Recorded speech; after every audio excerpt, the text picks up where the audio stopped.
Welcome to Maine Public News Connect, original news stories from Maine Public Radio, airing weekly in Spanish, French, Portuguese, Somali, and English.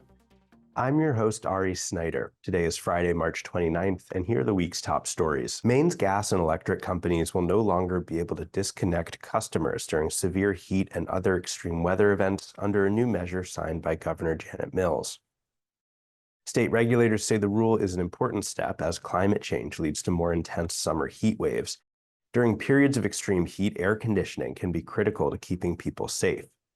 Maine's major utility companies say they support the new rule, adding that they expect intense heat to become more common. The Maine Community Foundation announced last week that it has given nearly $4.7 million to 162 people directly affected by last year's mass shooting in Lewiston.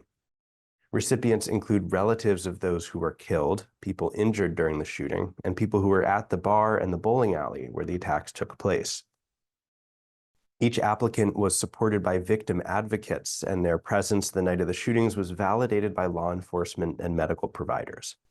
The Community Foundation said it was, quote, humbled to have helped provide a way for people around the world to contribute to victims of this horrible tragedy and the community's road to recovery. After a few years of growth, the number of students enrolled in Maine's public schools fell last fall. Data from the Maine Department of Education shows a slight decline this fall to about 172,000 students, about 4% below pre-pandemic levels. Enrollment fell sharply during the 2020-2021 school year, but had rebounded over the past several years. A spokesperson for the department attributes some of the decline to an increase in homeschooling, as well as more students completing high school early through college courses and adult education classes. Maine has lost 564 farms within 5 years, according to the latest data from the U.S. Agricultural Census.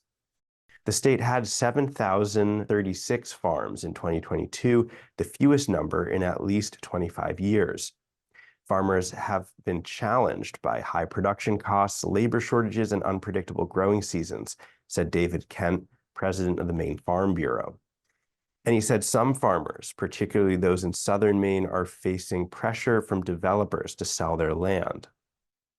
Across the board, production costs for all Maine farmers have increased by 24% in the past 5 years. This has been Maine Public News Connect. We'll see you next time. Thank you to our excellent community partners for supporting and contributing to this program.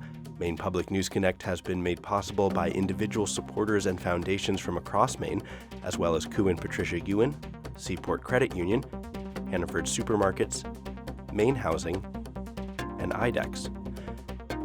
Maine Public News Connect is made possible by Koo and Patricia Yuen, committed to bridging cultural differences in our communities. Juntos. Ensemble. Warajir. Junto. cPort Credit Union. Together. Hannaford Supermarkets, celebrating the diversity of its employees, customers, and communities, and committed to fostering a welcoming environment. Together, they're greater than groceries. Learn more at hannaford.com. At MaineHousing, we know an affordable home is key. Our first home loan program offers Mainers low interest rates and down payment assistance on multi-unit properties. Learn more at MaineHousing.org. You can compare plans and get financial help to lower your cost at CoverMe.gov, a resource for finding health insurance that fits at a price that works. Good work lives here. The Maine Apprenticeship Program gives you a paid job and training. Learn more at maine.gov/apprenticeship.